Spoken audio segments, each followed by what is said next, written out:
Hello everyone, this is Irma and I make cards.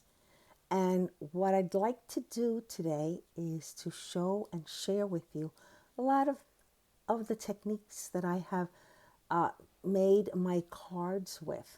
Now, I am basically a mixed media artist, and after this presentation, you will be shown or you will know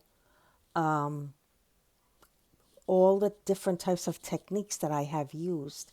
And you can, make these techniques your own. Making cards is very easy and it's a lot of fun. So let me take you on this journey with you. Now, there are many ways and techniques that can be employed in creating cards, and we're going to go through this entire cardboard presentation that I have, and we're going to discuss a lot of the techniques one by one, okay? Hopefully, it won't take too long. Please note that some of these techniques use special tools, all right? However, for those of us who are creative, we can always find a way to think out of the box and to create them, you know, not needing the tools. But then again, there are some where you're just going to have to do the research if you're interested in creating these cards. So I'm going to start over here with the marbling. All right. Marbling is a technique that is fun, and it brings me back to my kindergarten days where when I used shaving cream and some acrylic paint. All right. Let me just add before I go on, a lot of these techniques, or I should say, really, I would almost like 99% of these techniques you can find on YouTube. Okay. My purpose here is not to go into a lot of detail, but just to share with you some basic information about the techniques. So here is marbling. Dry embossing is a technique that requires a special machine, and that can make, I hope that you're able to see the raised background. This makes a great background card or background for your card. And then all you have to do is add your sentiment. Dry embossing uses it's the use of tools known as embossing folders, okay? And there's a special device that will press the design uh, from the embossing folder onto the paper. And it's this pressure that causes the imprint on the cardstock. Then you have wet embossing, and basically with wet embossing, you're using a special type of ink and a heating tool. Now, the truth of the matter is that it is embossed a little bit. I don't feel it so much raised, okay? And again, it does require a special heating tool. We come down to your rubber stamping. Now, rubber stamping is a very easy way of making a card. All you have to do is take a rubber stamp, press it on your ink, stamp it on the card, and color it in. Very simple. All right. You could also make your do-it-yourself foam stamps. This is a stamp that I made a while back, and I cut it out and mounted it against this black cardstock so that you could see it. The next stamping techniques that I'd like to discuss is bubble wrap. You could take bubble wrap and use it as a stamp. All you need is special inks, ink pads, press it against the bubble wrap, then press your paper, and it'll come out with a beautiful design. I believe I made this using some distress ink. Again, all of these things you can get more information on YouTube, and 99.9% of all the supplies you can get at Michael's. Stamping with stencil and distress inks.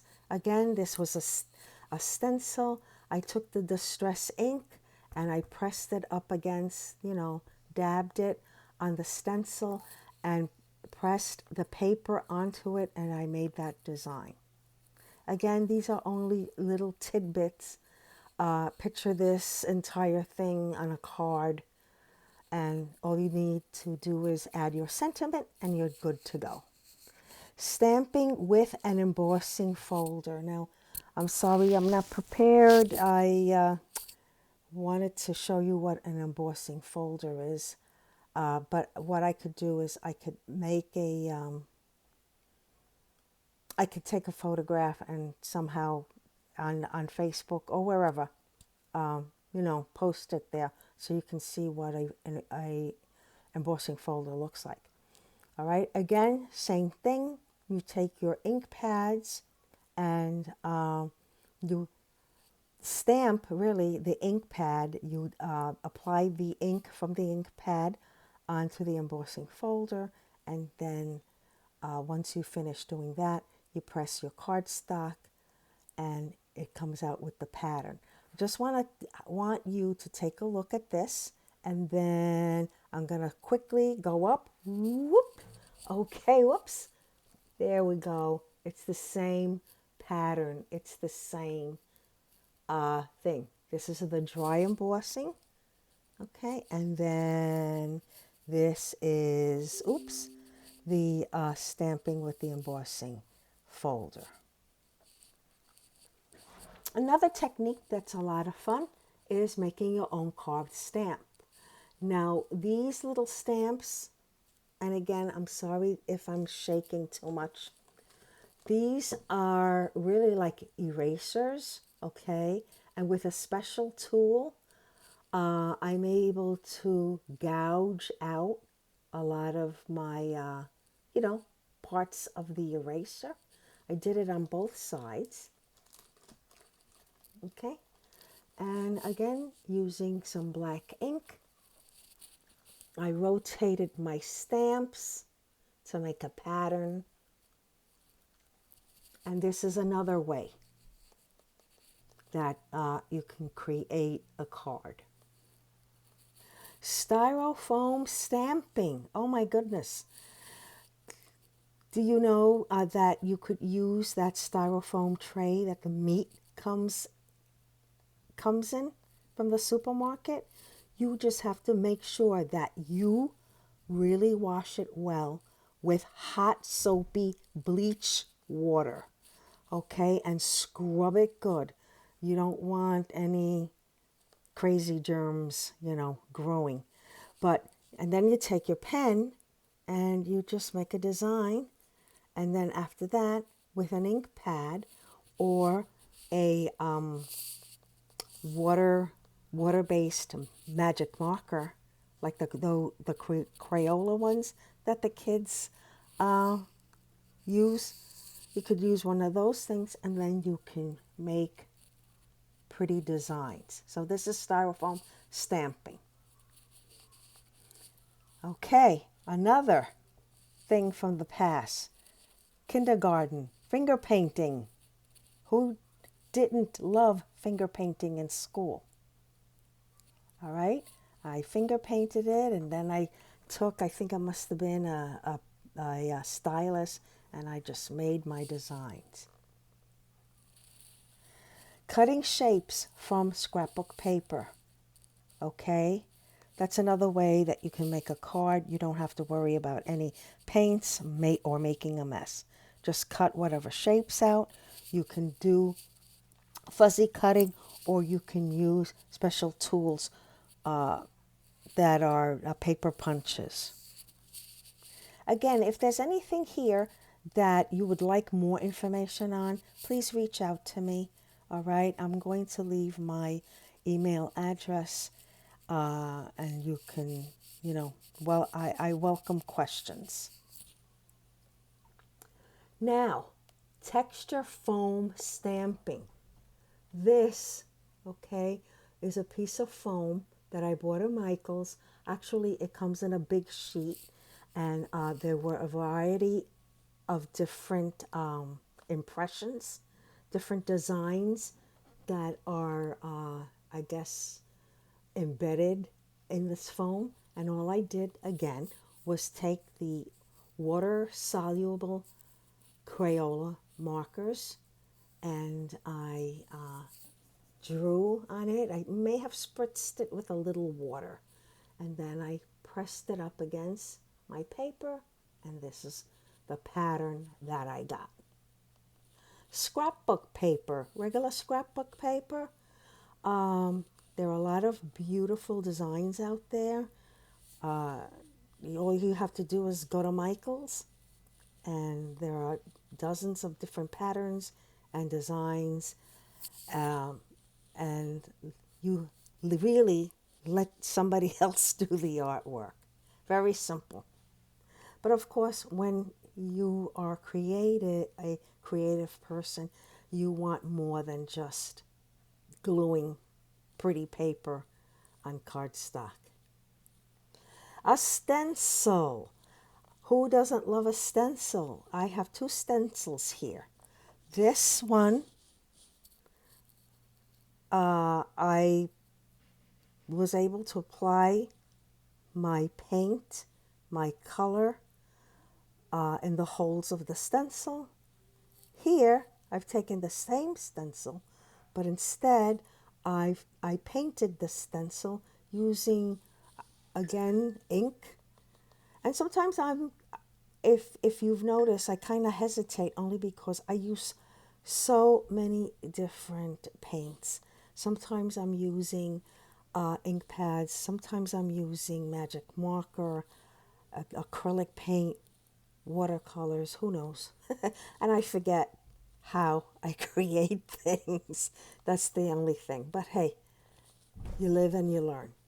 So this one is a stencil, using the stencil as a stamp. Going further down, alcohol ink on glossy paper. You can make some beautiful abstract designs using alcohol ink on glossy paper. And the glossy paper is like the photo paper, but I know for a fact that Michael's, if you go to Michael's somewhere, you'll be able to find regular gloss paper that's not necessarily for photographs. Faux Batik. Let me give you a little bit of information about Faux Batik. Oh, hold on a second. I had something written here because I wanted to share with you. Just bear with me for a minute. Okay. Faux Batik. The batik is a technique of wax resist dyeing applied to cloth. Similar effect can be achieved crumbling paper after watercoloring it, and then once it's dry, you rub a black ink pad over it. So that's basically what I did with this. And it's that batik, the real batik uses fabric, but this is faux. So this is my rendition, my interpretation of what batik is. Okay, we already discussed that. Let's go down to decoupage. Decoupage, tissue paper. Okay, taking your tissue paper that's been cut up in a variety of different shapes and just taking some Mod Podge and just, applying Mod Podge over it that acts as a glue.